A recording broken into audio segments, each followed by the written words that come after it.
नाज़रीन, हैदराबाद सिविल अस्पताल जे isolation ward में दाख़िल लतीफ़ाबाद वासी पीर सन कोरोना सबब फौत थी वियो आहे। तफ़सील ॿुधाइण जे लाइ असां राब्तो कयो आहे अब्दुल रसूल चांडियो सां। जी अब्दुल रसूल, छा तफ़सील आहिनि?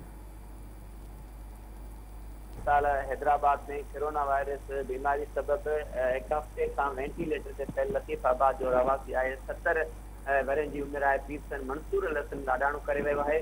जॾहिं त सिहत खाते जी टीमुनि तरफ़ां फौती जो जेको लाश आहे उहो पिणु पंहिंजी तवील में वठी इन वक़्तु 10 नंबर वारे इलाइक़े में उनजे मकानी क़ब्रिस्तान आहे जिते 120 में जेका तदफ़ीन वारो अमल आहे उहो जारी आहे। मां तव्हांखे ॿुधाईंदो हलां त हैदराबाद में हिन वक़्तु कोरोना वायरस बीमारी सबब फौत थियल जो जेको अंग आहे वो 39 थी वियो आहे। जॾहिं त पॉजिटिव जेके केस आहिनि उहे 1000 खां वधीक आहिनि। मजमूई तौर ते हैदराबाद दिल्ली अंदरि कोरोना वायरस जा 1600 खां वधीक मरीज़ आहिनि। जी अब्दुल रसूल, अवां जी महिरबानी।